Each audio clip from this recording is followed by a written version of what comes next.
Muy buenas tardes, hermanos. Damos gracias a Dios como cada jueves, como cada día, pero hoy es jueves, por la oportunidad que nos da de continuar nuestros estudios bíblicos en el libro de los Salmos. Ya comenzamos el tercer libro de los 5 libros que contienen los Salmos. Esos 150 salmos están divididos, hemos dicho, en 5 libros. Y la tercera división comenzaba en el capítulo 73. Hoy vamos al capítulo número 74. Así que si gusta, vaya abriendo su Biblia en el Salmo número 74. Vamos a orar, nos dirigimos a Papá Dios en oración. Luego vamos a tomarnos el tiempo de darle lectura y comenzamos con la explicación de ese Salmo número 74. Pero no sin antes comenzar orando. Vamos a orar. Amado Dios y Padre eterno, te damos gracias una vez más por el privilegio, por el gozo, por la oportunidad de poder reunirnos en tu nombre. Agradecidos de que tú hayas provisto, Padre Santo, un lugar donde como pueblo local podamos, Padre, sacar un tiempo para escudriñar, para leer las Escrituras, para meditar en las Escrituras, para ser enseñados, instruidos, corregidos mediante las mismas. Te damos gracias, oh Dios, por que reconocemos que eh, las Escrituras son divinamente inspiradas por ti, oh Dios, y que son útiles para todas las áreas de la vida. Pedimos de la misma forma y manera que en esta hora nuestros ojos, nuestros oídos y nuestra voluntad puedan dirigirse, Padre Santo, puedan eh, poder ser usados como instrumentos para entender, para conocer, para meditar, reflexionar en lo que es tu buena y bendita voluntad para con nosotros en Cristo Jesús. Sabemos que tu palabra, oh Dios, continúa obrando en nuestros corazones, en nuestros pensamientos, y también entendemos y por eso clamamos y oramos, pues sabemos que mientras la misma continúe siendo enseñada, predicada, ha de ser instrumental en la salvación de aquellos que todavía faltan por proceder al verdadero arrepentimiento de sus pecados y a la fe en el único mediador entre Dios y los hombres, Jesucristo. Que a Él sea toda la gloria y toda la honra, pues es en Cristo Jesús, nuestro Señor y Salvador, en quien oramos y damos gracias. Amén. Amén. Vamos a tomarnos el tiempo a leer el Salmo número 74. Salmo número 74. Tiene unos 23 versículos y lee de la siguiente forma o manera. Comienza con una pregunta y dice: ¿por qué, oh Dios, nos has desechado para siempre? ¿Por qué se ha encendido tu furor contra las ovejas de tu prado? Acuérdate de tu congregación, la que adquiriste desde tiempos antiguos, la que redimiste para hacerla la tribu de tu herencia, este monte de Sión donde has habitado. Dirige tus pasos a los asolamientos eternos, a todo el mal que el enemigo ha hecho en el santuario. Tus enemigos vociferan en medio de tus asambleas. Han puesto sus divisas por señales. Se parecen a los que levantan el hacha en medio de tupido bosque. Y ahora con hachas y martillos han quebrado todas sus entalladuras. Han puesto a fuego tu santuario, han profanado el tabernáculo de tu nombre, echándolo a tierra. Dijeron en su corazón: destruyámoslos de una vez. Han quemado todas las sinagogas de Dios en la tierra.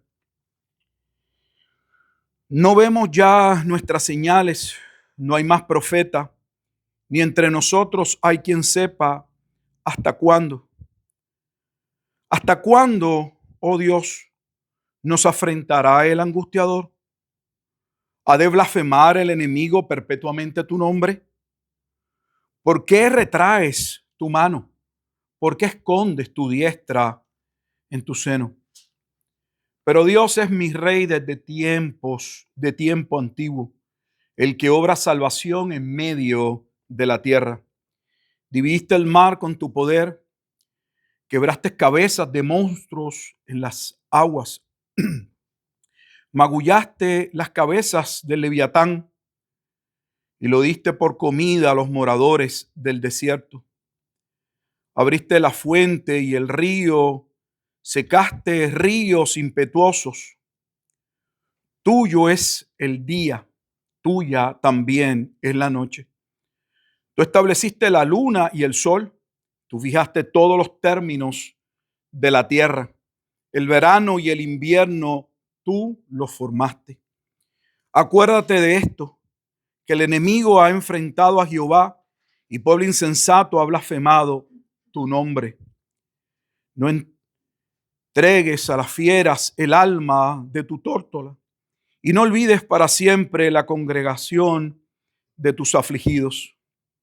Mira al pacto, porque los lugares tenebrosos de la tierra están llenos de habitaciones de violencia.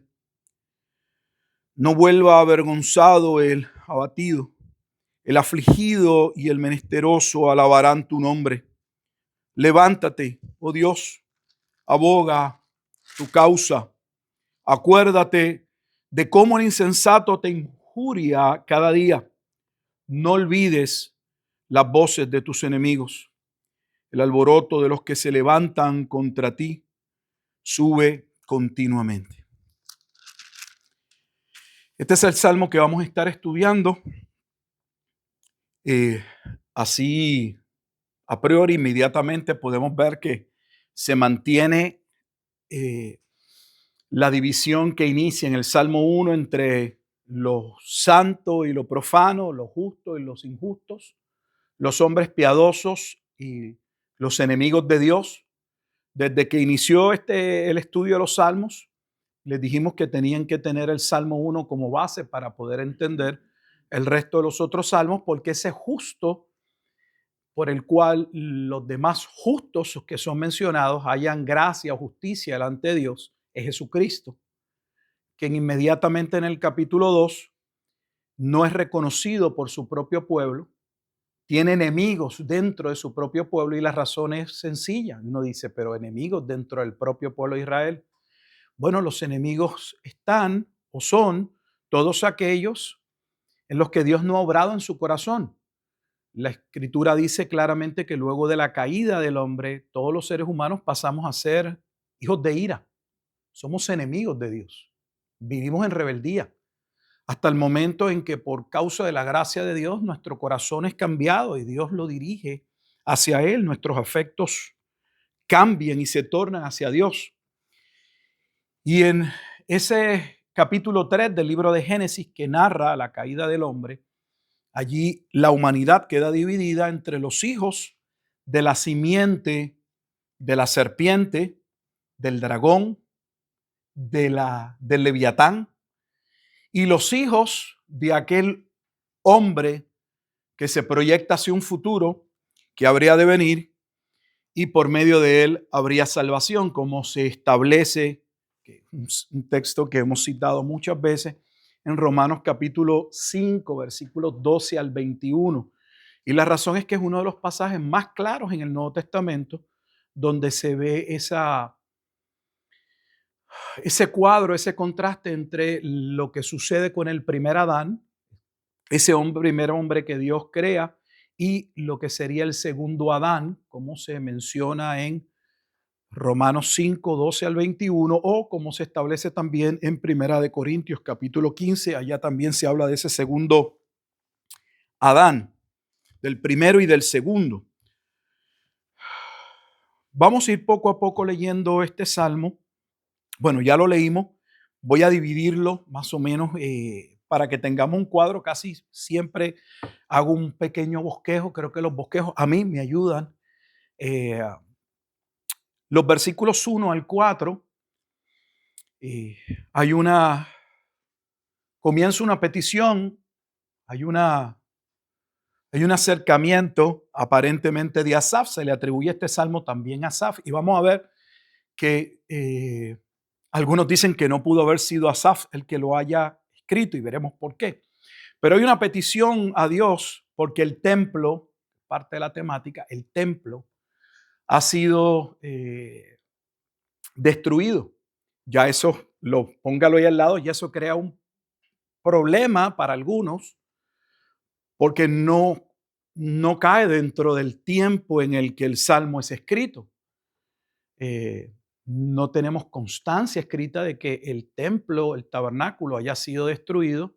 La primera vez que es destruido es en el tiempo de Babilonia, del imperio babilónico. Pero aquí estamos hablando muchos años antes. Así que hay una destrucción del santuario, el tabernáculo. El versículo 13 habla, al final dice, a todo el mal que el enemigo ha hecho en el santuario. En el versículo 7 dice, han puesto a fuego tu santuario, han profanado el tabernáculo de tu nombre, echando la tierra. Así que el templo ha sido devastado y Asaf le está pidiendo a Dios que obre, que actúe. Asaf no puede entender por qué el templo ha sido devastado y dónde está Dios en medio de ello, porque Dios no responde. Este Salmo número 74, cuando lleguemos al 79, a ver que son muy parecidos. De hecho, hay un paralelo entre el Salmo número 74 y el Salmo número 79. También narra lo mismo y da ciertos detalles que vamos a ver que son importantes. Vaya conmigo al Salmo número 79.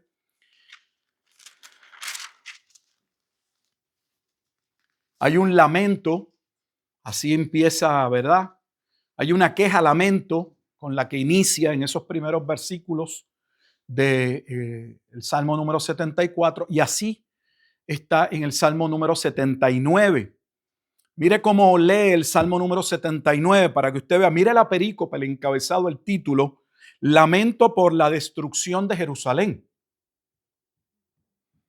Lo que más nosotros sabemos o podemos hablar en el tiempo de David fue que David fue a recuperar el arca del pacto, pero que el tabernáculo, obviamente en el tiempo de David lo que es el tabernáculo.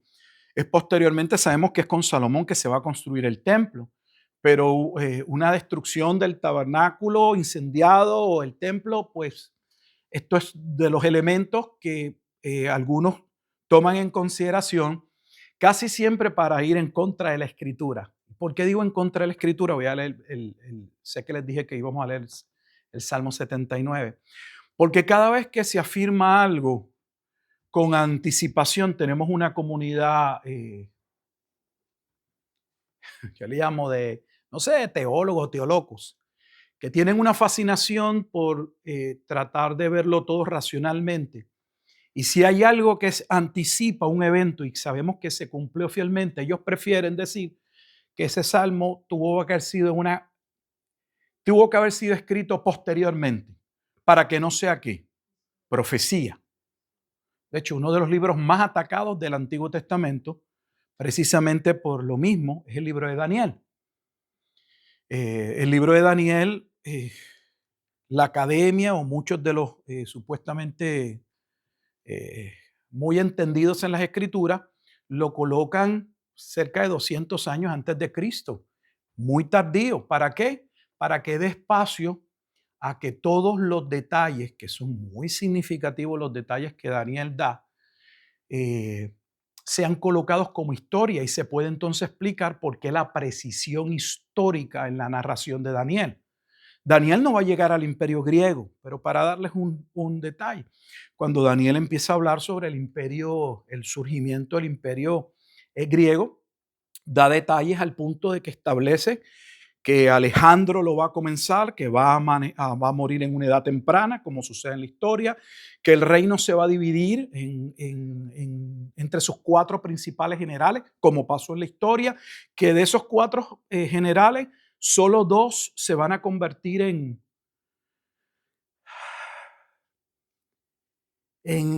fuerzas realmente grandes que puedan competir el uno con el otro, que va a ser la casa de los Ptolomeos y la casa de los Seleucidas. Se van a estar todo el tiempo peleando. ¿Cómo Daniel, y estoy solo mencionando algunos detalles, cómo Daniel podía saber con precisión tantos aspectos muy importantes del imperio griego si él no lo iba a vivir. Obviamente nosotros no tenemos problemas con eso porque entendemos que profecía es Dios quien le está hablando, le está diciendo, porque la profecía no es otra cosa sino historia que anticipada. Dios le está diciendo al pueblo lo que va a ocurrir en un tiempo determinado.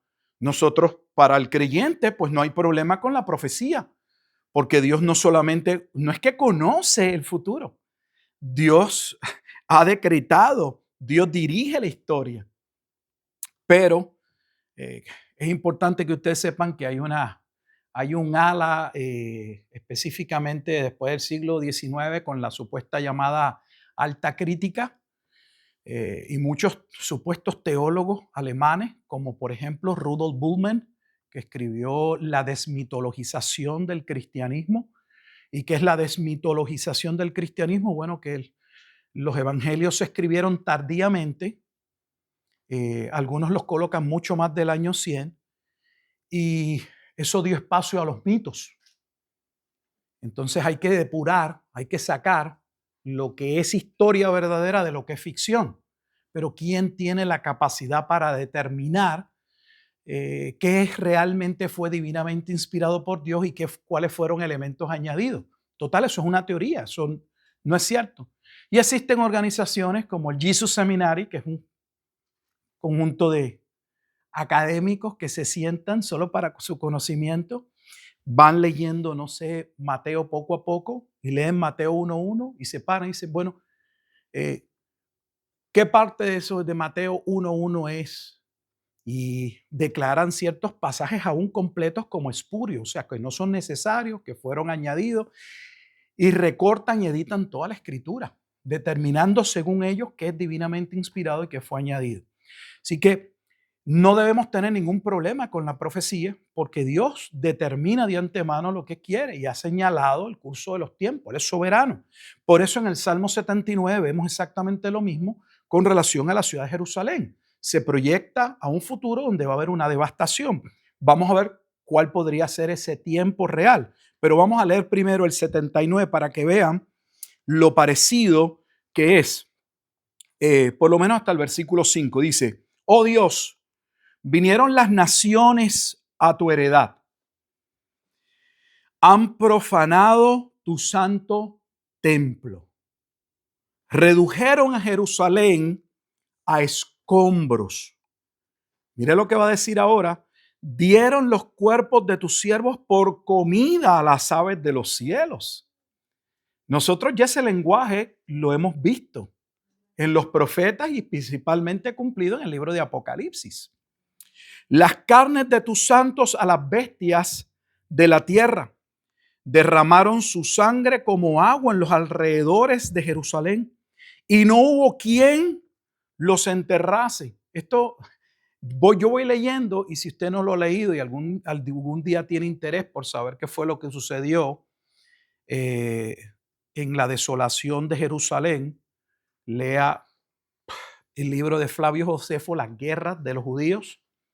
Y específicamente en el libro quinto y sexto va a ver lo que sucede y parecería que fuera Flavio Josefo el que está narrando lo que se está diciendo. Flavio Josefo es un sacerdote que pelea en esa lucha y que posteriormente va a ser capturado por los romanos en la fortaleza que el Jotapata, que él estaba defendiendo, va a ser tomada. Flavio Josefo es capturado y alegadamente se dice que él le da una profecía eh, a quien era solo un general, que luego se va a convertir en emperador Vespasiano, de que él va a ser emperador. Y no era una profecía, es que era un sacerdote, tenía cierto conocimiento de la escritura y pudo asociar que el evento que estaba pasando era un evento profético. Pero bueno, les cuento más o menos. Y no hubo quien los enterrase. Versículo 4. Somos afrentados de nuestros vecinos, escarnecidos y burlados de los que están en nuestros alrededores. Y vea que el versículo 5 es casi como inicia, en un sentido, él Salmo número 74. ¿Hasta cuándo, oh Jehová, estarás airado para siempre? ¿Arderá como fuego tu celo? Ahora, ¿contra quién Dios está airado? ¿Contra quién Dios está airado en el capítulo 74, como es en el capítulo 79? Contra el propio pueblo. ¿Cómo sabemos que Dios estaba airado contra el propio pueblo? Porque lo que está sucediendo en el Salmo número 74, como sucede en el Salmo número 79, debe ser visto a la luz de la ley de Moisés. Recuerde que Moisés es antes que David. Y ya Dios había anticipado lo que iba a ocurrir cuando el pueblo no tuviese conciencia o cambiase la escritura, que ya sabemos que hay una expresión que se usa en los profetas, que es el pecado de la prevaricación, que prevaricar en la escritura no es otra cosa que la formulación de leyes, decretos, ordenanzas que no fueron dadas por Dios, o sea, mandamientos o tradiciones humanas que lamentablemente no solo no vienen de parte de Dios, sino que tienen el propósito de sacar ventaja de sus propios hermanos, mientras la ley que Dios ha ordenado, mientras que lo que sí Dios había establecido, entonces no se cumplía. O sea, es un cambio. Abandonan la ley de Dios y ellos colocan que su propia tradición o su propia ley. Vamos a Moisés para verlo, porque es la base. Siempre que estamos viendo algo tenemos que preguntarnos, ok, ¿por qué quien clama a Dios le dice que nos has abandonado? ¿Hay algún momento en el que Dios le haya dicho al pueblo que si cometían cierto pecado o vivían de tal X o Y manera, que Dios los iba a abandonar? Sí. Hay dos libros que podríamos ir de Moisés. Voy a ir solamente a Deuteronomio, que nosotros lo estamos estudiando, y ya llegaremos posteriormente a estos capítulos. Vamos al capítulo 28, pero el otro libro, que es igual, paralelo, que no lo vamos a estar mirando, pero narra lo mismo, o a lo mejor podamos verlo, es Levítico, específicamente el libro de Levítico, el capítulo 26. 26. Vamos a Deuteronomio. De hecho, en uno de estos estudios me tomé el tiempo de mostrarles cómo Dios toma las tribus y las divide y coloca a 6 de esas tribus en un monte y a las otras seis tribus en un monte diferente. Y un monte representaba la maldición y el otro monte representaba la bendición. Unos iban a ser colocados en el monte Baal y otros en el monte Gerizim. Eso es lo que corresponde con Deuteronomio capítulo 27. O sea que Dios mismo de antemano establece que no todo Israel iba a participar de su bendición porque el pueblo estaba dividido, como Pablo lo dice en sus días, que fue algo que estoy seguro que Pablo no entendía antes de ser salvo, porque Pablo creía que el pueblo de Israel, por ser descendientes de Abraham, eran herederos de la promesa. Pero Dios va a corregir su razonamiento, el significado equivocado que había aprendido para decirle a Pablo, no son todos los que descienden de Israel los que son israelitas. Solo son aquellos que son llamados como Isaac. Porque Dios es soberano. Eso es Romanos 9. Y luego dice, mira, puedes ver la soberanía de Dios aún en los hijos de Isaac. Como Dios le dice que Esaú, siendo el mayor, va a servir al menor, a Jacob. Y así sucesivamente. Es Dios quien establece, es Dios quien tiene gracia. De hecho, Pablo lo deja de manera muy clara. Estoy mencionando cosas para que usted luego pueda corroborar, si usted gusta, en Gálatas capítulo 4. En Gálatas capítulo 4 hay una alegoría donde en esa alegoría el apóstol Pablo hace uso de esas primeras 2 mujeres que le dan los primeros 2 hijos y dice que cada una de esas mujeres representa al pacto. Una representa el antiguo pacto y la otra el nuevo pacto. Y también está ligada una a la Jerusalén terrenal y la Jerusalén celestial. Y luego que dice eso, dice, y cada una de esas ciudades o cada uno de esos pactos producen hijos. Hay hijos que son ¿de qué?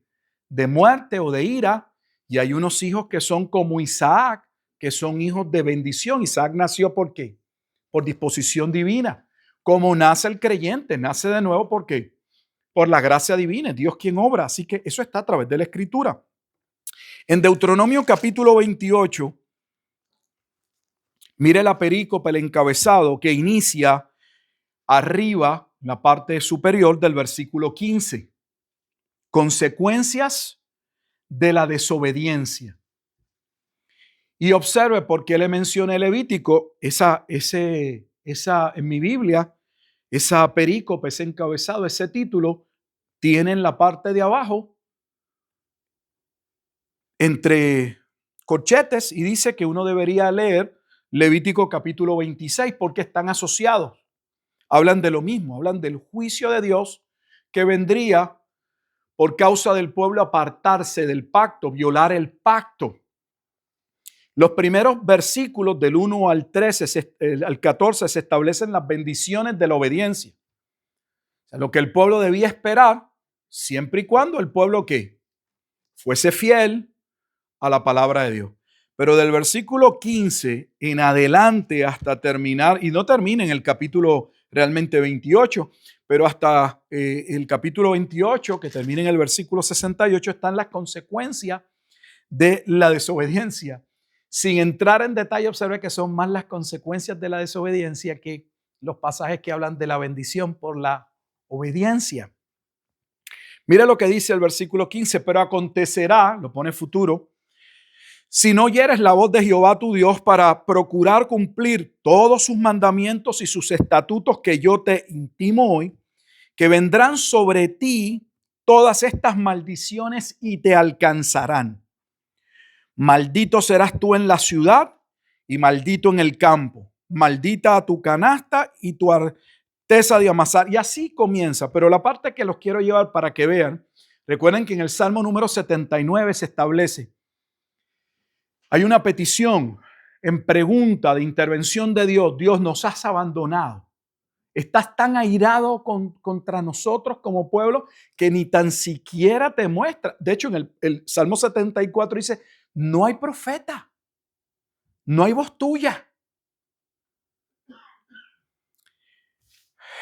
Capítulo 28, versículos 25 al 26, nos van a ayudar. Esta es parte de las maldiciones. Escuche. Jehová te entregará derrotado delante de tus. De hecho, el Salmo número 74 está hablando de los enemigos. Él se pregunta, si usted observa, no tiene que ir allá, pero en el Salmo número, se puede quedar donde está, en el Salmo número 74, al final del versículo 3 dice, a todo el mal que el enemigo ha hecho a tu santuario. El versículo 4 empieza, tus enemigos vociferan. El versículo 10 hay una pregunta que dice, ¿ha de blasfemar el enemigo? El versículo 18, acuérdate de esto, que el enemigo, y así sucesivamente en el versículo 23 dice, no olvides las voces de tus enemigos. Dios le dijo al pueblo, si ustedes no me obedecen, yo los voy a entregar a sus enemigos. Jehová te entregará derrotado delante de tus enemigos. Por un camino saldrás contra ellos y por 7 caminos huirás delante de ellos. No va a suceder como cuando contaban con la bendición de Dios y se decía, Saúl mató a sus 1000 mientras David a sus 10,000. ¿Cómo puede un hombre, y no es que lo esté diciendo literalmente, pero lo que está exaltando es una hipérbole que lo que busca es, miren, el pueblo ganaba las batallas porque Dios estaba de su lado, es lo que está diciendo. Contaban con tal favor que un hombre de Israel era más fuerte que una decena o que un millar de otros pueblos. Obviamente no físicamente, es una exageración para decir Dios estaba, los cuidaba, los protegía, pero también Dios les dice, el día que me deshonren, yo los voy a entregar. Y dice nuevamente, Jehová te entregará derrotado delante de tus enemigos, por un camino saldrás contra ellos y por 7 caminos huirás delante de ellos. Y serás dejado por todos los reinos de la tierra. Se los van a esparcir, van a terminar como esclavos por toda la tierra. Y ahora viene el pasaje, escuche. Y tus cadáveres servirán de comida a todas las aves, a toda ave del cielo y fiera de la tierra, y no habrá quien las espante. Esto es lo que en el libro de Apocalipsis se conoce como la gran cena de Dios, Apocalipsis capítulo 19. Entonces todo fue profetizado. Dios claramente le advirtió al pueblo que debían hacer caso y que debían tomar con mucha seriedad lo que Él les había dicho, porque si no iban a pagar un precio sumamente alto, pero lamentablemente el pueblo no tomó la palabra de Dios y simple y sencillamente fueron destruidos. El libro de Levítico lo que añade, entre otras cosas, resume cuáles son algunos de esos juicios que vendrían y habla de las plagas, las bestias de la fiera, la espada vengadora, pestilencias, y que serían como causantes por la violación del pacto. Lo puede luego usted leer en Levítico capítulo 26, versículos 14 en adelante. De Levítico también sale, que es lo que vemos luego en el libro de Apocalipsis, el aumento de esos juicios. O sea, que Dios llamaría al pueblo al arrepentimiento y del pueblo no proceder al arrepentimiento se estipulaba, ya se dejaba dicho que Dios entonces los pasaría por juicios todavía, si ya eran terribles, serían juicios todavía mucho más terribles. De hecho, en la expresión que se usa en el libro de Levítico, el capítulo 27, una y otra vez son 7 veces más. Y esos 7 veces más es exactamente la razón por la cual cuando usted está leyendo el libro de Apocalipsis, aparecen 7 sellos, 7 trompetas y 7 copas. Y si usted lee corrido, va a ver que hay un increciendo, va a haber un aumento, porque así estaba estipulado. Hay algo que yo no sabía, pero no lo vi mientras trabajé la explicación del libro de Apocalipsis, y es percatarme que exactamente dentro de todos los juicios, que algunos dicen que son 21, porque bueno, pues al sumar los 7 sellos, 7 trompetas y las 7 copas de la ira de Dios, pues ellos dicen que son 21. Pero es entre medio de esa narración de esos juicios que aparece en 2 ocasiones que el pueblo no se arrepintió. O sea que cuando van a terminar los sellos, aparece el primer pasaje de que el pueblo no se arrepiente, y eso da paso ¿a qué? A las 7 trompetas. Y cuando las 7 trompetas están ocurriendo, vuelve el otro pasaje, el pueblo no se arrepintió, y da paso entonces a las 7 copas de la ira de Dios. Esa exactitud, yo la primera vez que estudié el libro Apocalipsis no lo vi. Sí sabía de dónde provenía la relación con el libro de Levítico, con el libro de Deuteronomio, pero es increíble, más allá del aumento exacto como se había establecido, que los pasajes que establecen que el pueblo no se arrepintió están colocados exactamente como la causal o la causa que da paso a por qué vienen juicios más severos. Y eso es exactamente lo que estamos viendo. O usted puede ver, si gusta leerlo, en el libro de Levítico, que muchos, lamentablemente, porque se dedican a repetir, lo que van a decir que esto es gematría y que esto es numerología, y es que el 7 habla de la perfección, o los significados de los números. Nada tiene que ver con numerología y mucho menos gematría. Gematría es una ciencia oculta, esotérica del judaísmo, donde ellos, si usted ha visto o ha escuchado, que la Biblia está codificada. Lo que se refiere es que cada letra eh, del abecedario hebreo que no tiene vocales, solo tiene 22 consonantes, y esas 22 consonantes, ellos entienden que son palabras como mágicas, porque el mundo fue creado por palabras, y las palabras que Dios usó para crear el mundo fue el hebreo, y esas palabras son números. Entonces, usted ve una palabra y usted y yo estaríamos leyendo solamente pues, la expresión, y si sabemos hebreo, pues cuál es el nombre, pero ellos están viendo el valor numérico que tiene esa palabra. Y luego entonces empiezan a buscar qué otra palabra dentro de la propia Biblia, a pesar de ser más corta o más larga, tiene el mismo valor numérico. Y empiezan, miren, la palabra serpiente, por darle un ejemplo, que interesantemente tiene el mismo nombre que se le da en algunas películas a la serpiente, como en Harry Potter, eh, ¿por qué usarán palabras hebreas? No será porque ellos dominan Hollywood. Bueno, dice, mire, el valor numérico de la palabra serpiente es el mismo valor numérico de Jesús. Y por ahí empieza. Entonces Jesús es la serpiente. Por eso le digo, la iglesia de hoy está tan lejos de conocer realmente qué es lo que ha sucedido a través del tiempo. No me quiero quedar aquí porque ya se lo he dicho 1000 veces. Solo tienen una idea muy, muy vaga, que es falsa, de que los judíos solo se quedaron en el Antiguo Testamento. No, ellos no se quedaron con el Antiguo Testamento.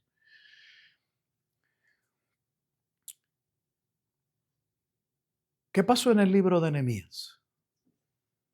No me quiero salir, pero ya que dije esto, quiero mostrárselo rápido. Nosotros tenemos 2 libros en la Biblia que narran la obra de la reconstrucción de lo que va a ser el segundo templo. Esdras y Nehemías.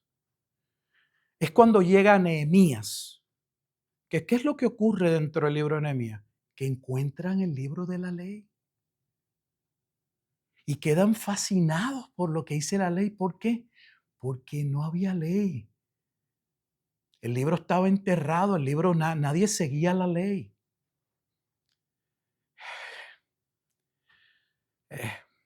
Solo yendo tan atrás a la historia y mostrándole que yo no entiendo que la mayoría de las personas no leen la escritura, porque una y otra vez, ese es parte del juego, de lo que uno ve en la escritura, de por qué Israel pasó por tantas situaciones, porque Dios los estaba llamando al verdadero arrepentimiento, pero ellos no se arrepentían. Ellos entendían que los que debían arrepentirse eran los que los habían atacado, que esos eran los malos. Pero no podían entender, y es lo que estamos mostrándole, por qué había sucedido lo que había sucedido. Según la ley, si el templo había sido destruido, era porque Dios no los había protegido. ¿Y cuál era la razón por la que Dios no los había protegido? Porque vivían en pecado. Es el punto que quiero establecer más allá de otros elementos que he mencionado. No lo podían ver y deberían poderlo ver porque la ley así lo mencionaba. De hecho, no solo Moisés fue muy claro ante el pueblo de que ellos serían destruidos y que ellos vendrían a ser la carne que se comerían las aves. No había quien los enterrase, que eso nada más para un hebreo era algo que si parte de las cosas que nosotros heredamos y que hay en el sistema es la cuestión de la funeraria y por qué la importancia de enterrar al muerto y bla, bla, bla, bla, bla. Usted lo va a tomar como algo normal, pero en muchas sociedades antiguas, especialmente, por ejemplo, los reyes se quemaban. No había ese culto que nosotros tenemos de enterrarlo. Usted ve las películas antiguas, al lado de una iglesia estaba el cementerio principalmente. También por la herencia cristiana de que esos cuerpos se levantarían cuando viniera el Señor Jesús, y por eso los cementerios al lado de las iglesias. Un cuerpo que no era enterrado, eso era visto como era una profanación, era algo que estaba sumamente mal. Y Dios le dijo, pues así ustedes van a quedar. A Moisés se les reveló, y aquí es donde vamos a ir uniendo, que aunque eso era algo que iba a suceder, podía suceder en cualquier momento, a Moisés se les reveló que habría un momento específico proyectado hacia el tiempo, que serían los postreros días, porque así se asevera, que Dios el pueblo se convertiría en enemigo de Dios. Dios escondería su rostro sobre ellos. Y el pueblo se iba a preguntar dónde estaba Dios. ¿Dónde está eso? Deuteronomio capítulo 31. Yo sé que esto lo hemos cubierto en múltiples ocasiones aquí, pero nunca está mal recordar y entender cuál es la base, cuál es el origen, porque muchas veces comenzamos nuestro estudio, pero no sabemos por qué las cosas acontecen, dónde está la base, porque tiene que haber un origen. En Deuteronomio capítulo 31, Dios le va a dar lo que va a ser el cántico profético de Moisés, que es un augurio, una profecía, es una Moisés va a vaticinar, va a decir con anticipación que el pueblo sería destruido por Dios. Y lo que quiero que observen o que noten o llamar su atención en este momento es que no se le debía haber olvidado esto, no solo porque estaba en la ley, sino porque Dios les dijo que cada 7 años esto tenía que ser cantado. Y tenía que estar reunida toda la congregación. Miren lo que estamos. No es lo mismo que alguien diga, bueno, hay una profecía que se dio hace 1000 años. Bueno, pues 1000 años se puede haber olvidado. Nadie, no sé. Cada 7 años esto se cantaba. Y una de las razones del propósito no era solo para que el pueblo no se olvidara. Era para que las generaciones tan pequeñas como los que habían nacido después del último canto, que son los niños, conociesen, comenzasen a oír desde pequeños que si no se ajustaban al orden de Dios también serían destruidos.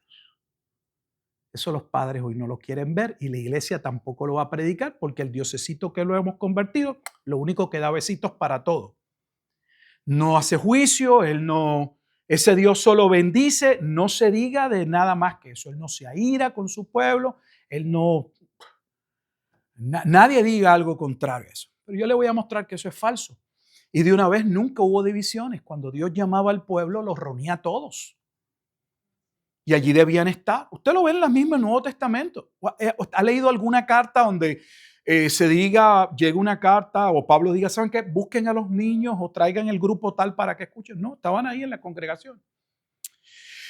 En Deuteronomio capítulo 31, versículo 9 dice, y escribió Moisés esta ley y la dio a los sacerdotes de Leví que llevaban el arca del pacto de Jehová y a todos los ancianos de Israel. O sea, los ancianos y los levitas eran en términos de la estructura, del liderato, eran de lo más importante. Recuerden que Moisés era quien trabajaba principalmente con el pueblo. La escritura dice que su suegro le va a decir, oye, son muchos, te estás matando, pon otros hombres que atiendan causas menores, tú atiendes los problemas realmente que deban venir a ti y de ahí van a salir los ancianos. Así que va a estuviera a los ancianos, todo ese liderato que tenía a su cargo 100, 200, 1000, una parte de la población de Israel.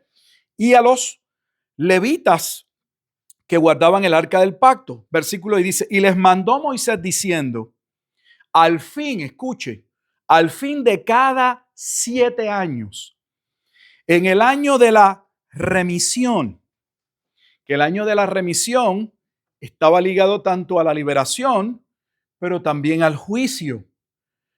Dice, en la fiesta de los tabernáculos, cuando viniere todo Israel a presentarse delante de Jehová tu Dios en el lugar que él escogiere, leerás esta ley delante de todo Israel a oídos de ellos.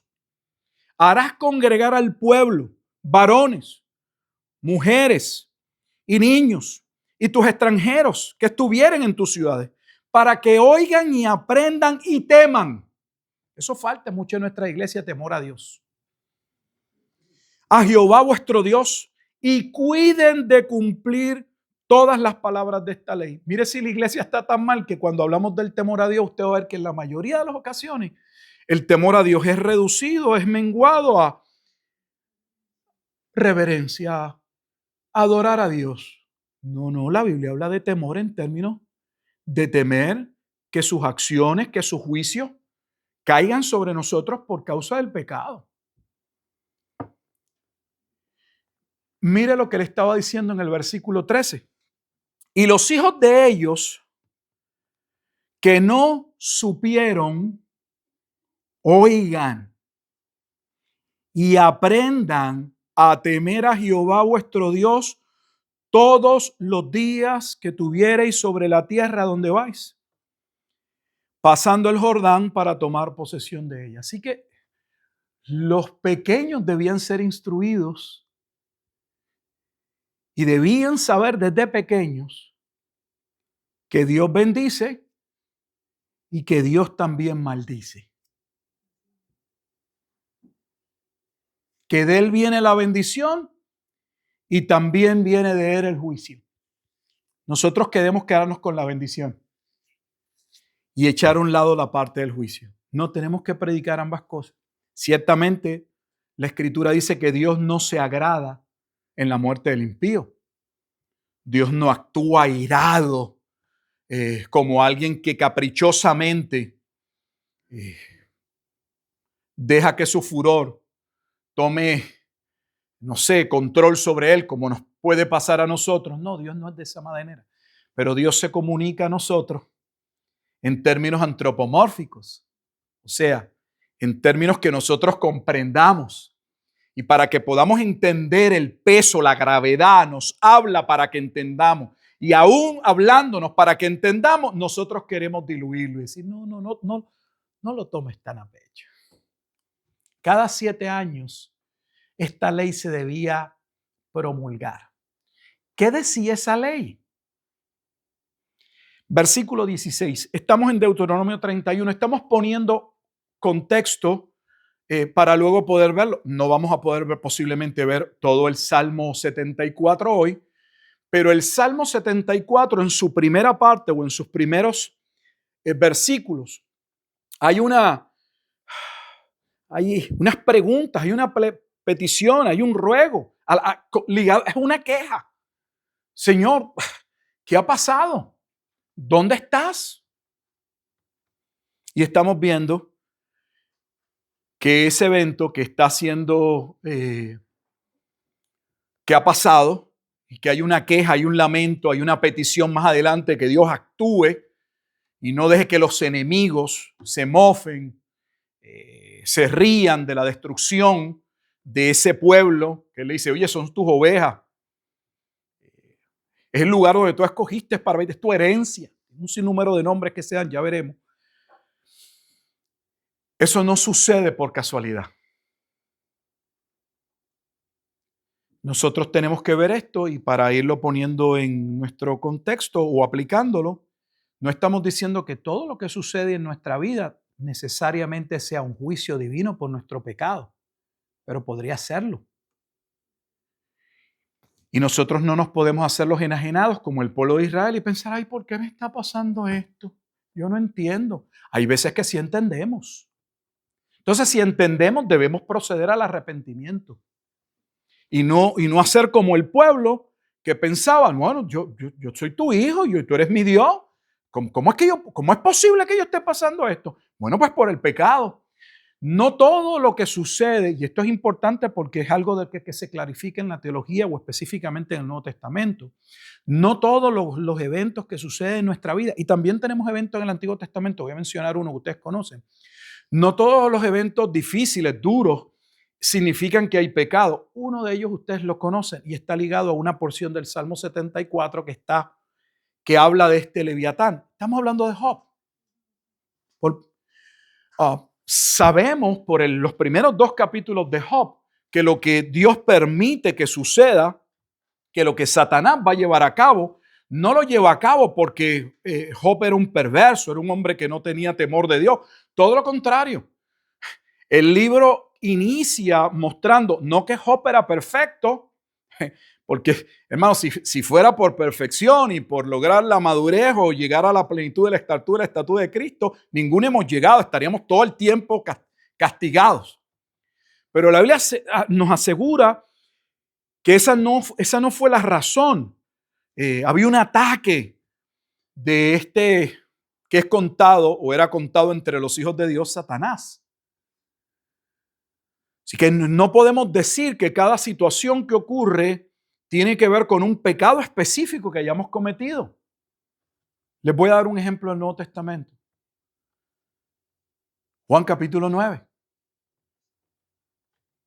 Los propios discípulos le dicen a Jesús: ¿quién pecó, este o sus padres, para que haya nacido ciego?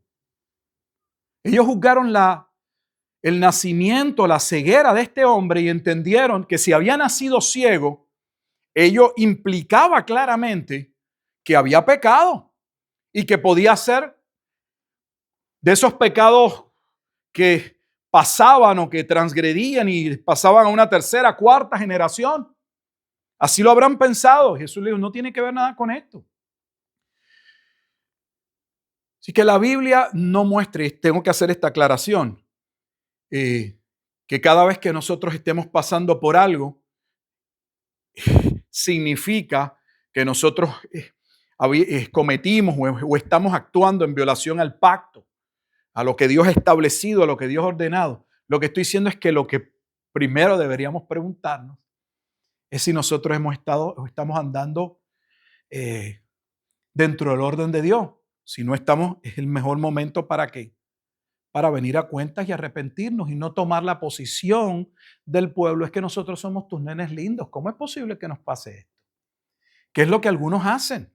Eso no está bien. Dios le dijo al pueblo que contaban con su bendición, pero también, oiga, que los está instruyendo que si violaban el pacto, los iba a castigar.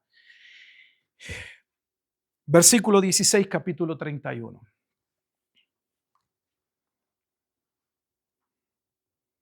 Moisés va a morir.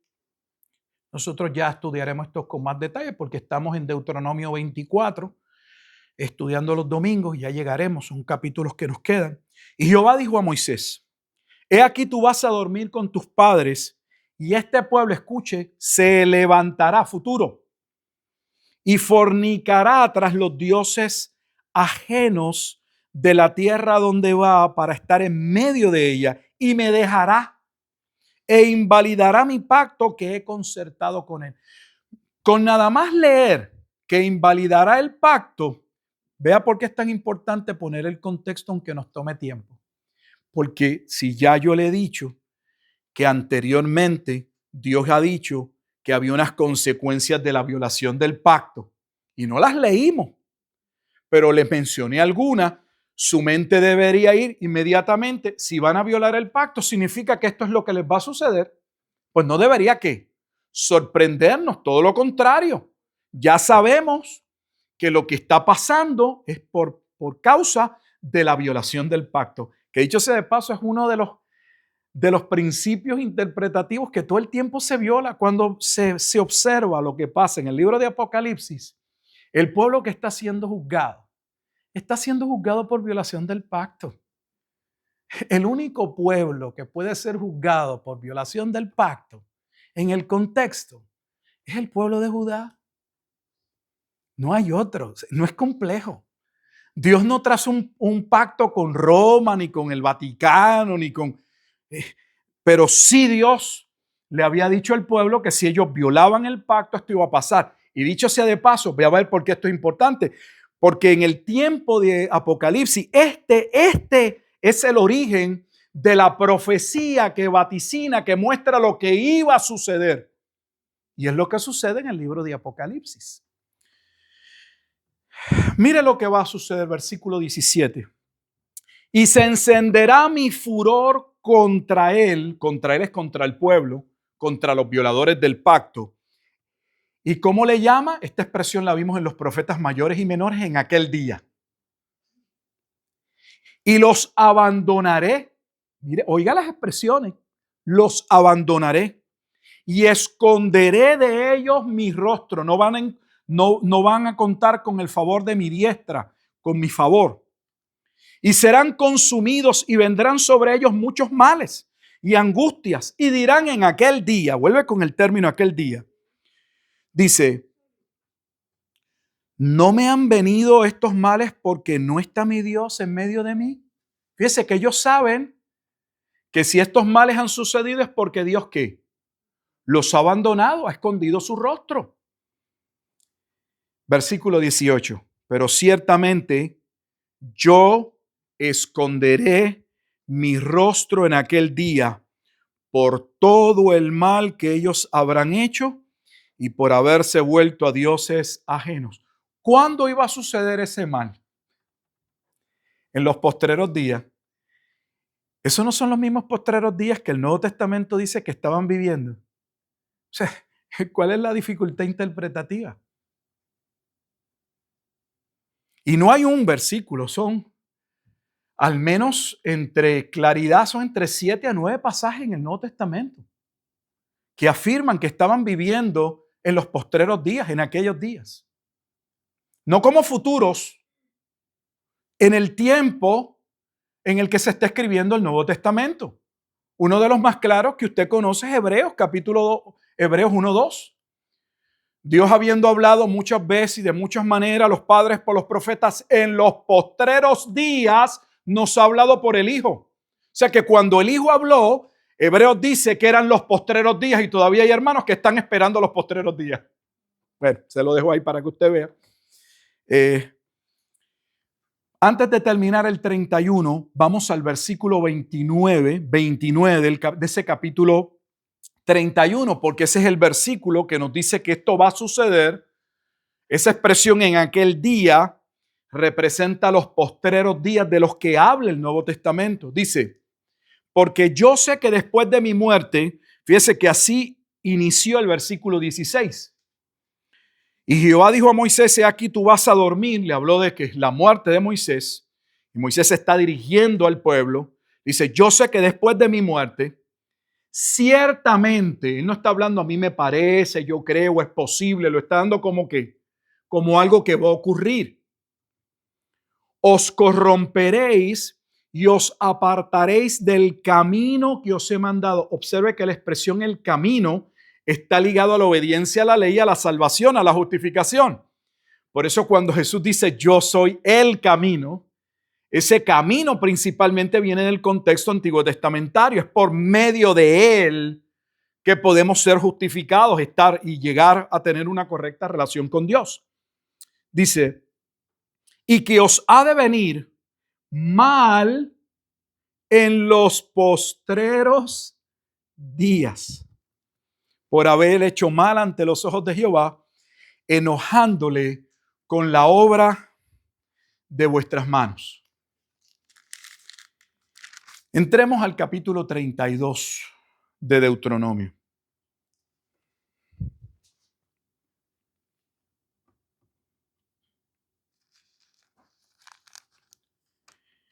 Voy a llamar su atención.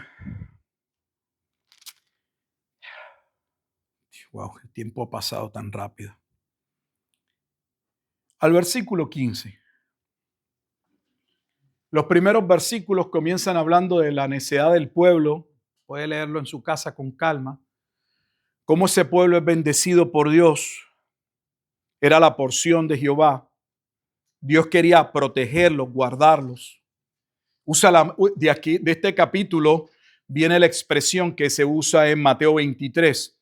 Yo quise protegerlos como la gallina protege a sus polluelos, pero no quisisteis. El nombre que usa Dios, que también es sumamente significativo en Deuteronomio 32, es que Él es la roca. La roca. La roca que fue desechada, y por causa de que esa roca fue desechada, vendría juicio. ¿Cree usted que no sé, que hay coincidencia? No, no es coincidencia que cuando se hable de la venida del Mesías en Daniel, la primera mención al Mesías que corresponde en Daniel capítulo 2 cuando Daniel está interpretando el sueño de Nabucodonosor, es que va a venir la roca. El Mesías en Daniel, en el capítulo 2 es la roca, en el capítulo 7 es el Hijo del Hombre y en el capítulo 9 es el Mesías príncipe. No es coincidencia, como no es coincidencia que Jesús diga que sobre esta roca edificaré mi iglesia, porque los profetas habían hablado que Jesucristo sería como Isaías, roca de bendición, roca de edificación, pero roca también que haría que tropezar o caer a muchos, que es lo que luego Pedro utiliza en Primera de Pedro capítulo 2. Dice, para nosotros los creyentes, Cristo es una piedra preciosa, pero para los que no creen, aquella piedra que fue anunciada ha venido a ser roca de tropiezo y piedra que hace caer. Porque el Antiguo Testamento profetizaba tanto salvación como juicio. La iglesia ha escondido la parte del juicio, solo habla de el Mesías trae salvación. Versículo 15.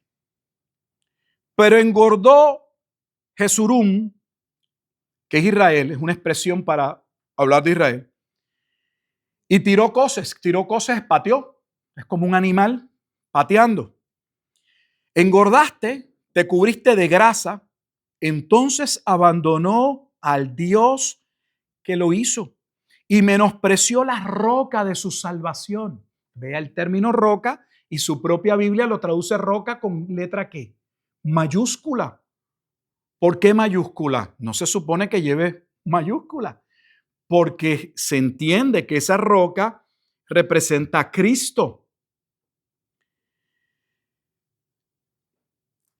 Le despertaron a celos con los dioses ajenos, lo provocaron a ira con abominación. Eso fue lo que Moisés no le dijo, eso mismo, que ustedes van a abandonar a Dios y van a servir a otros dioses. Sacrificaron a los demonios y no a Dios, a dioses que no habían conocido, a nuevos dioses venidos de cerca, que no habían temido vuestros padres. De la roca que te creó, te olvidaste. Te has olvidado de Dios tu creador. Y lo vio Jehová, o sea que Jehová es la roca. Y se encendió en ira por el menosprecio de sus hijos y de sus hijas. No está hablando del menosprecio de pueblos paganos, está hablando por el menosprecio del pueblo de Israel. Y dijo, esconderé de ellos mi rostro. ¿Dónde está? Si uno está estudiando el libro de Deuteronomio, esa expresión, ¿cuál es el origen del juicio cuando Dios iba a esconder su rostro? Lo acabamos de leer. El capítulo anterior. Por eso es que uno no puede interpretar ningún pasaje de la Escritura como si fuera el horóscopo. Hay que leer los libros. Hay que leerlos completamente. No podemos querer tomar un capítulo, un versículo, que es lo que la mayoría hace, y tratar de hallar el significado, no sé. De alguna forma que el Espíritu Santo nos ayude a saber lo que dice solo el versículo 17 del capítulo 20. No funciona de esa manera. Eso es un disparate, es un horror. Por eso no queremos pasar tiempo. La Escritura debe proveer el significado para que sea objetivo y no subjetivo. Algo subjetivo es de interpretación privada, pero usted no viene aquí a que yo les diga lo que yo creo, lo que a mí me parece, que yo les sugiera o apunte hacia lo que pudiera ser. Venimos aquí para que la Biblia nos diga dónde está el significado. Y eso requiere tiempo. Para eso Dios llamó hombres para que se preparen y también los dotó, les dio por su gracia al Espíritu para que enseñasen. Debemos poder ver dónde en la Escritura se habla de esto. Y cuando uno está leyendo el libro de Deuteronomio, fíjate que nosotros vamos los domingos y vamos por el capítulo 24. No hemos llegado a esta parte, pero anteriormente la razón por... Ustedes no escucharon de un juicio en los postreros días. Todavía. O sea que sabemos que dentro del libro, el capítulo de base para entender este juicio es el capítulo anterior, que está ligado a las maldiciones por desobediencia del pacto. No hay duda.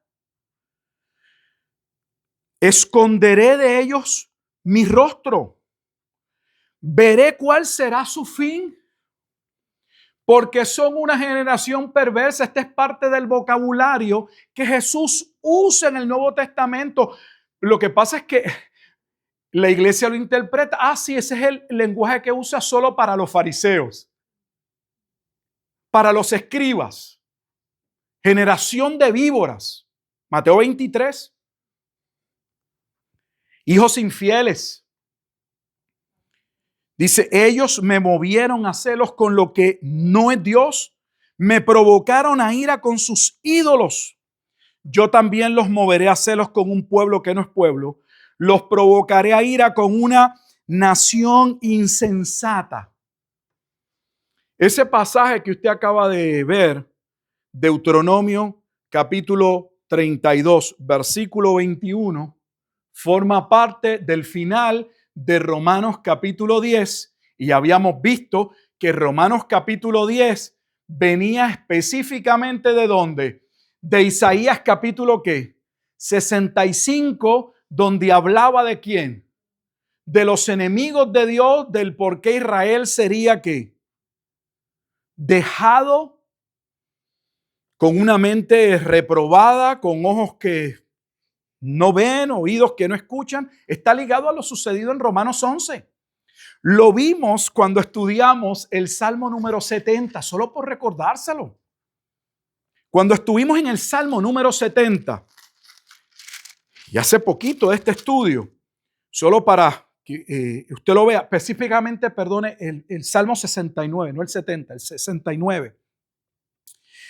Allí vimos que habla del juicio que vendría sobre los enemigos. Y ese juicio estaba ligado a Romanos 11, 9 y 10. Donde hay una petición en el versículo 22, Salmo 69, 22 y 23, donde hay una petición: Dios juzga a los enemigos. Se han oscurecido sus ojos para que no vean, y haz temblar continuamente sus lomos. Derrama sobre ellos tu ira, y el furor de tu enojo los alcance. ¿Y qué se cita? Romanos 11, 9 al 10. Que algunos no saben entonces quiénes son esos enemigos que van a ser juzgados. El pueblo de Israel. Regreso a Deuteronomio capítulo 32, ya para ir cerrando, porque solo me quedará en la introducción, no regresaremos para poder entrar en el contenido. Pero esta es la venganza. Si Dios le dice, ustedes van a violar el pacto, yo los voy a juzgar duramente. Se olvidaron de aquello su salvación, no hay problema, van a atravesar por muerte. Según los había bendecido, dice, yo voy a hacer ahora maldición para ustedes. Y este es el llamado día de la venganza, que está tanto en Isaías o en el libro de Apocalipsis. Voy al versículo 35, Deuteronomio 32. Por tiempo estoy adelantando. Versículo 35, Deuteronomio 32, 35. Mía es la venganza y la retribución. Mía es la venganza y la retribución. A su tiempo, su pie resbalará. Lo que está diciendo es que se cree que es la expresión que Pablo utiliza en Corintios. El que piensa estar firme, mira que no caiga, porque ellos pensaban que estaban muy bien. Le dicen, no, a su tiempo van a caer. El juicio de Dios los va a alcanzar. Porque el día de su aflicción está cercano y lo que les está preparado se apresura. Porque Jehová juzgará ¿a quién? A su pueblo. ¿En qué momento? ¿En el día de venganza o el día de retribución? Lo dice el versículo 35. Día de venganza y día de retribución. Y si yo le digo que el Nuevo Testamento nos dice cuál es el día de venganza y el día de retribución. Vamos solo a dos pasajes para terminar por hoy.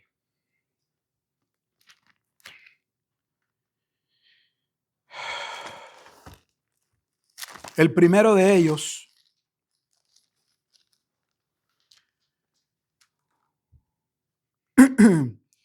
se encuentra en el libro del profeta Isaías.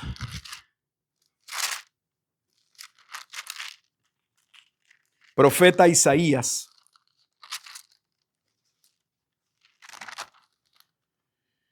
Y aquí nos vamos a mover a dos capítulos rápidamente en el libro del profeta Isaías. Mire la perícope, el encabezado que lleva el capítulo 59. Confesión del pecado de Israel.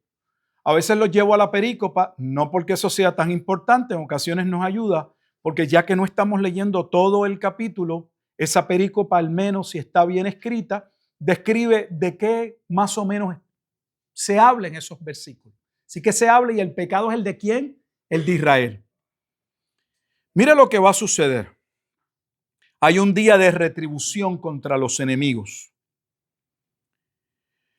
Va a hablar de Jesucristo en el versículo 16.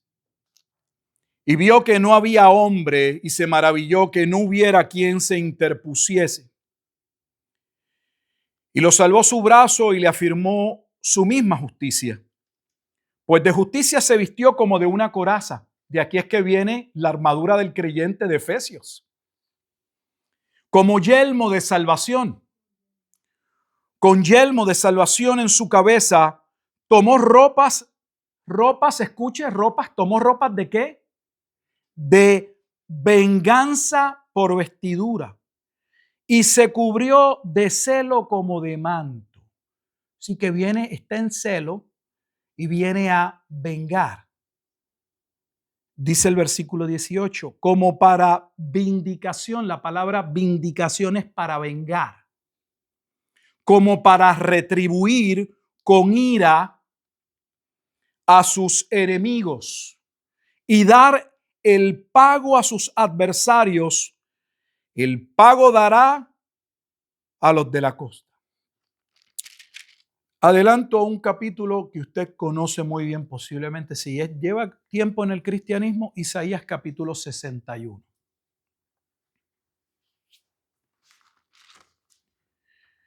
Que de hecho nos sirve para mostrarle que la venida del Mesías, que generalmente, vuelvo y les digo, nosotros la anunciamos solo como salvación, la realidad es que la venida del Mesías hablaba de un tiempo de juicio.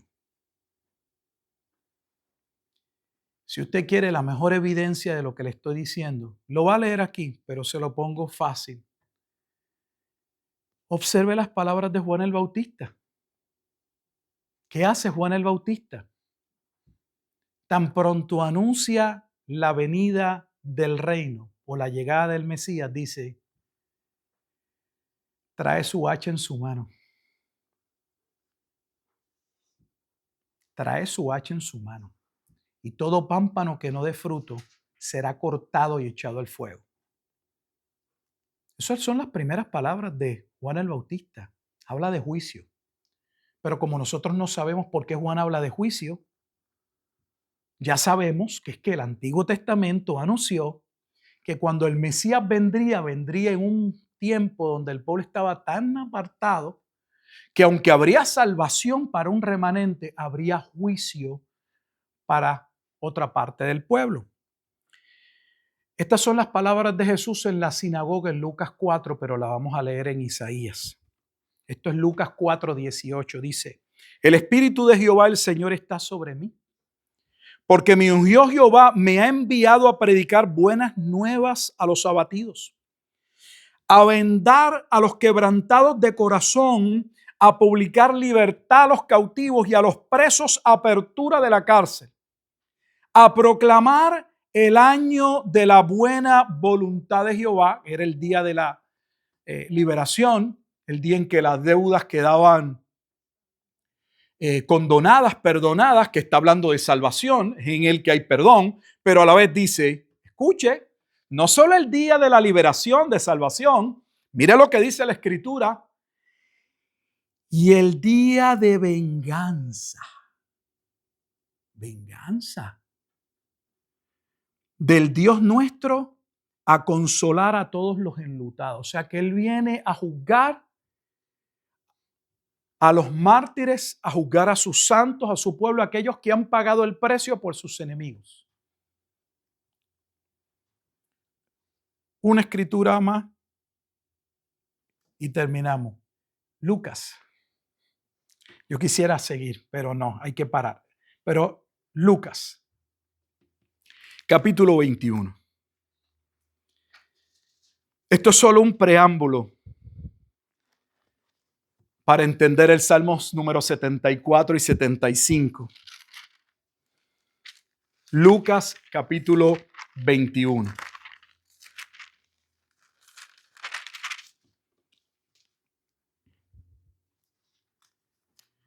Inicio la lectura en el versículo número 20. De hecho, esto es parte de lo que es los capítulos que corresponden con Mateo capítulo 24, o sea, Lucas 21, Marcos capítulo 13. Dice, pero cuando veáis a Jerusalén rodeada de ejércitos, escuche, sabed entonces que su destrucción ha llegado. ¿De qué trata el Salmo número 74? Ya verá, nos queda mucho. Alegadamente, Asaf está viendo la destrucción, no la está viendo, la da como un hecho. Lea el Salmo, lo tiene para volverlo a leer. El Salmo 74 no inicia viendo una visión de algo que va a ocurrir. Literalmente está colocado como si ya el evento hubiera ocurrido. Asaf está clamando como si la destrucción hubiese ocurrido en su tiempo. Eso es lo dramático. Porque que lo proyectara al futuro, ok. Pero como Asaf, vuelvo a leerlo para que usted vea lo que es leer con calma y con entendimiento. No es lo mismo que David o este cantor de David haya recibido una profecía o haya recibido conocimiento del juicio que iba a suceder contra el templo en el futuro. Es que Asaf lo está narrando como algo ya ocurrido, como si ellos lo estuviesen viviendo. Pero cuando viereis a Jerusalén rodeada de ejércitos, sabed entonces que la destrucción ha llegado. Entonces los que estén en Judea huyan a los montes. Obviamente no está hablando del fin del mundo, porque lo hemos dicho, o sea, si es el fin del mundo, huir, ¿a dónde vas a huir? No se puede huir, pero si el epicentro, si el lugar era Judea, específicamente Jerusalén, ya podemos entender por qué le dice salgan de la ciudad donde está el templo. Allí va a ser, lo vamos a ver. Y los que en medio de ella, lo dice, váyanse. Y los que estén en los campos no entren en ella. Estamos tan llenos de tanta conocimiento falso hasta Hollywood, que me da pena que Hollywood, a través de sus películas, que muchas de esas películas han impactado a muchas personas. La serie Left Behind, Dejados Atrás, no solo sus libros en películas, no son producidas realmente por cristianos. Los dueños son los que hablan de los enemigos de Dios, porque ellos tendrían interés en proyectar un futuro que no es el futuro que la Biblia habla. Son cosas que a veces yo pienso, no me haga mucho caso. Los que estén en los campos no entren en ella. O sea, si te quedas fuera, te libras. Pues no es el fin del mundo. Porque del fin del mundo no nos libra nadie si fuera. Vea que todavía el texto va a decir claramente que no es el fin del mundo. Porque estos son días de retribución. Para que se cumplan todas las cosas que están escritas. Están escritas que lo que ya había sido profetizado, que iniciamos, que se cantaba cada 7 años. ¿Usted sabe cuántas veces desde que Moisés le pasa el batón, le pasa al próximo corredor, que es Josué, cada 7 años? Yo no digo que el pueblo cumpliese con hacerlo, pero fue lo que Dios demandó. ¿Sabe cuántas veces a través de todos esos, no son cientos de años, son miles de años. El pueblo escuchó, hay un día de juicio. Dios nos va a castigar. Pero no hicieron caso. Y Lucas está diciendo, llegó el día y como estaba profetizado, el juicio era contra quién. Lo vimos en Deuteronomio capítulo 32. En los postreros días, en los mismos postreros días que anuncia el Nuevo Testamento, Lucas está diciendo que hay un juicio que va a ocurrir contra el pueblo de Judá como cumplimiento de lo que ya se había dicho, para que se cumplan todas las cosas que están escritas. Mas hay de las que estén encintas y de las que críen aquellos días, porque habrá gran calamidad en la tierra e ira sobre este pueblo. ¿Ira sobre quién? Sobre este pueblo. Pues esto no es el fin del mundo.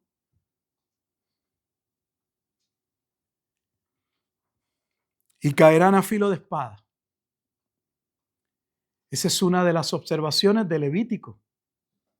Espada, hambre, mortandad, todo lo que se está, todos los dolores de parto, todas las señales que están ocurriendo, que Jesús menciona, todas aparecen en Levítico 28, en Levítico 26 y en Deuteronomio 28.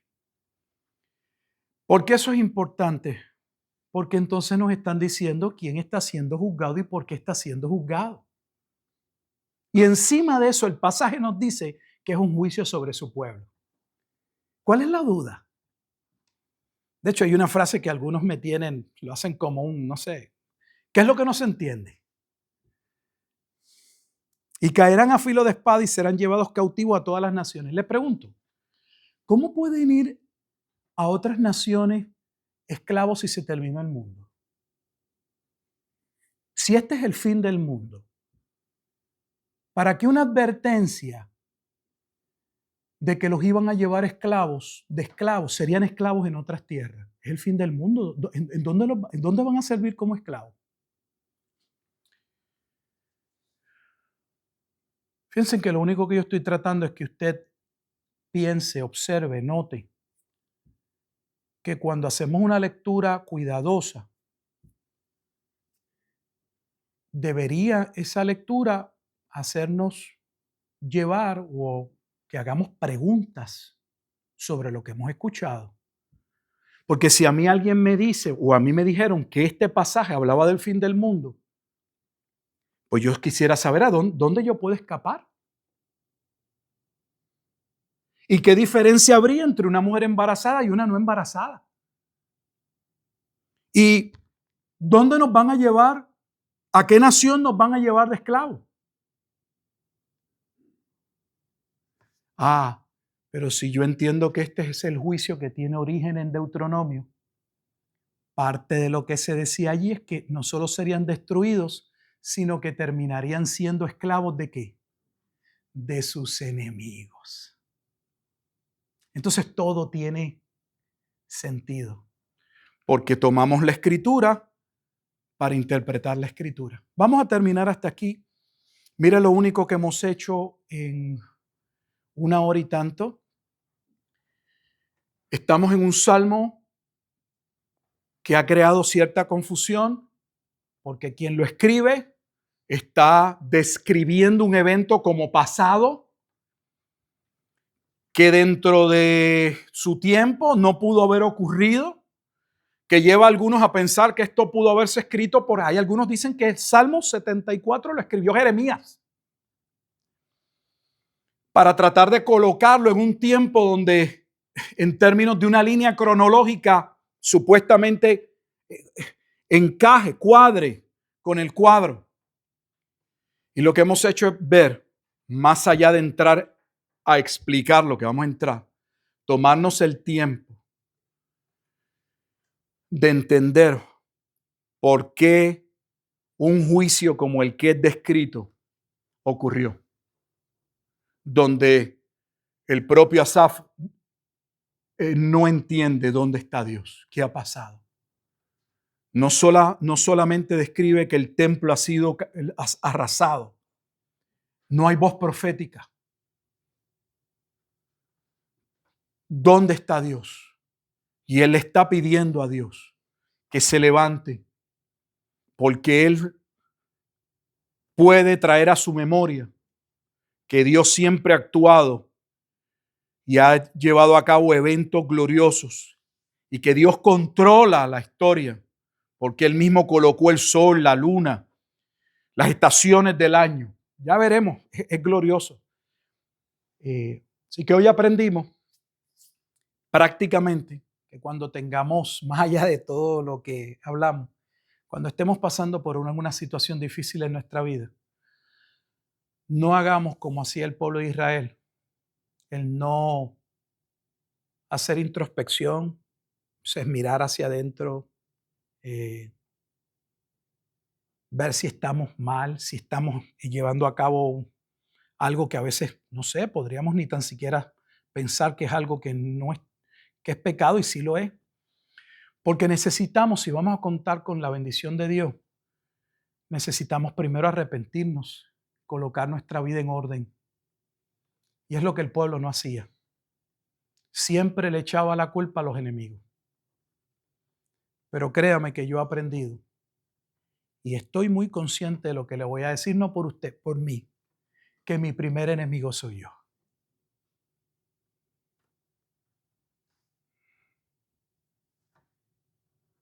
Necesitamos cuidar nuestra vida, lo que pensamos, lo que meditamos, lo que queremos, porque no todo lo que nosotros pensamos que eso pudiera ser o que damos por bueno es bueno. Y además no se trata de lo que nosotros pensamos o queremos o quisiéramos. Se trata de lo que Dios quiere. Y por eso le digo que no es tan sencillo, porque uno puede hallarse haciendo algo que uno no lo describa como algo malo. Pero si eso que no es malo nos está apartando de lo que deberíamos realmente estar haciendo, en ese momento dado se convierte en malo. Entonces no es tan fácil siempre poder señalar dónde está la falla, dónde está nuestro pecado, en qué momento nos hemos desviado, dónde hemos colocado nuestra mirada hacia algo que no es correcto. Y necesitamos entenderlo ¿para qué? Para colocar nuestra mirada en Cristo y que lo desviado del camino sea enderezado, como dice Hebreos. Vamos a orar.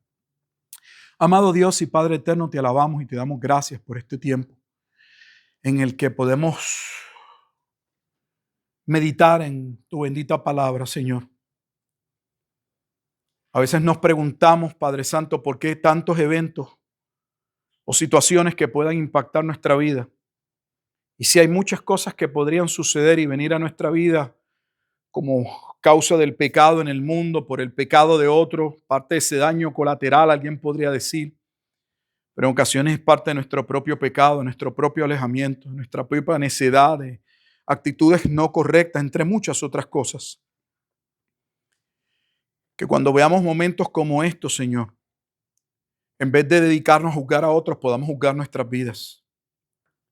Porque también hemos visto y hemos observado que no siempre que hay una acción como esta, necesariamente implica que el que está siendo juzgado o el que está atravesando por la calamidad, como en el caso de Job, lo sucedido tenga que ver por un pecado específico.